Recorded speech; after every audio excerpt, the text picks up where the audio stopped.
Human rights is, geez, that's a good question. Human rights. Well, that's a tough one. Wow.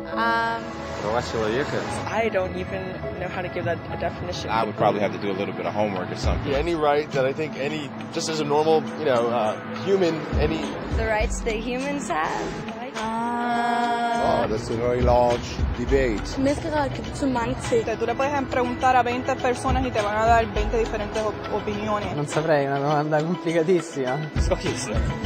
We just take them for granted that they're there, but we don't even consider what they are.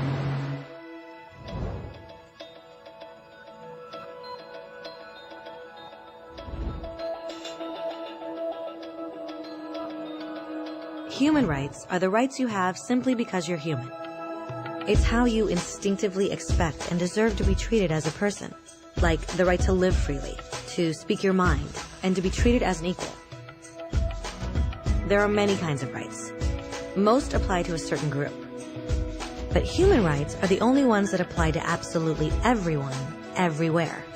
That means kids, old people, poor people, basketball players, garbage men, rappers, teachers, Africans, Indians, Albanians, Christians, Muslims, Kabbalists, atheists, your mom, your dad, your next door neighbor, and you all have the exact same human rights. In other words, they're universal. But the question remains, what are they? Name the human rights? What the human rights are? The right to live.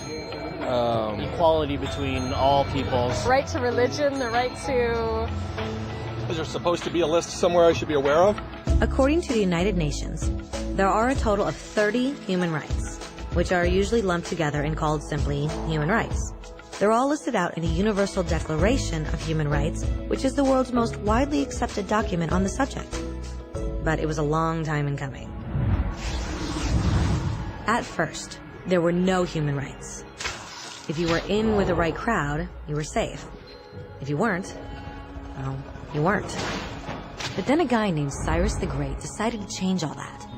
After conquering Babylon, he did something completely revolutionary.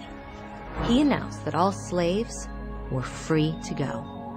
He also said people had the freedom to choose their religion, no matter what crowd they were a part of. They documented his words on a clay tablet known as the Cyrus Cylinder. And just like that, human rights were born.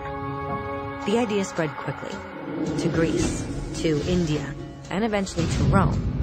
They noticed that people naturally followed certain laws, even if they weren't told to. They called this natural law, but it kept getting trampled on by those in power. Not until 1,000 years later in England did they finally get a king to agree that no one can overrule the rights of the people, not even a king. People's rights were finally recognized, and they were now safe from those in power. Kind of. It still took a bunch of British rebels declaring their independence before the king got the point that all men are created equal. Which isn't to say he liked the idea, but he couldn't stop them, and America was born. The French immediately followed with their own revolution for their own rights. Their list was even longer, and they insisted that these rights weren't just made up. They were natural. The Roman concept of natural law had become natural rights. Unfortunately, not everyone was so thrilled. In France, a general named Napoleon decided to overthrow the new French democracy and crown himself emperor of the world. He almost succeeded, but the countries of Europe joined forces and defeated him. Human rights was again a hot topic. They drew up international agreements, broadly granting many rights across Europe. But only across Europe. The rest of the world somehow still didn't qualify. Instead, they got invaded, conquered, and consumed by Europe's massive empires. But then a young lawyer from India decided enough was enough. His name was Mahatma Gandhi, and in the face of violence, he insisted that all people of Earth had rights, not just in Europe. Eventually, even Europeans started to agree. But it wasn't going to be that easy. 2 world wars erupted. Hitler exterminated half the Jewish population of Earth in horrifying Nazi death camps. And all told, 90 million people died. Never had human rights been so terrifyingly close to extinction. and never had the world been more desperate for change. So the countries of Earth banded together and formed the United Nations. Their basic purpose was to reaffirm faith in fundamental human rights, in the dignity and worth of the human person. But what were human rights? Were they the proclamations of Cyrus, the natural laws of Rome, the declarations of France? Everyone seemed to have a slightly different idea of what human rights should be. But under the supervision of Eleanor Roosevelt, they finally agreed on a set of rights that applied to absolutely everyone. The Universal Declaration of Human Rights. The French concept of natural rights had finally become human rights. So, in summary, at first, only a few lucky people had any rights, until one of those guys decided, hey, other people should have some rights too, which was great, except not everyone agreed. And it only took a few thousand years of fighting and declarations and more fighting until everyone finally agreed that human rights should apply to everyone. And they all lived happily ever after.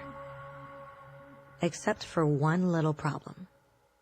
If people have the right to food and shelter, why are 16,000 children dying of starvation every day? 1 every 5 seconds. If people have freedom of speech, why are thousands in prison for speaking their minds? If people have the right to education, why are over 1 billion adults unable to read? If slavery has truly been abolished, why are 27 million people still enslaved today? More than twice as many as in 1800. The fact is, when it was signed, the Universal Declaration of Human Rights did not have the force of law. It was optional.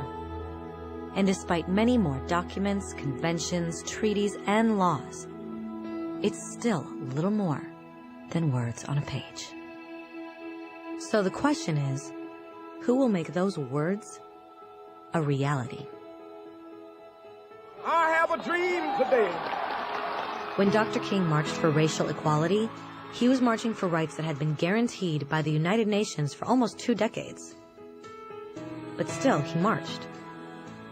When Nelson Mandela stood up for social justice in the 1990s, his country had already agreed to abolish such discrimination for almost 40 years. But still, he fought. Those who fight today against torture, poverty, and discrimination are not giants or superheroes. They're people. Kids, mothers, fathers, teachers. Free-thinking individuals who refuse to be silent. Who realize that human rights are not a history lesson. They're not words on a page. They're not speeches or commercials or PR campaigns. They are the choices we make every day as human beings. They are the responsibility we all share to respect each other, to help each other, and to protect those in need. As Eleanor Roosevelt said, where, after all, do universal human rights begin? In small places close to home. So close and so small that they cannot be seen on any maps of the world.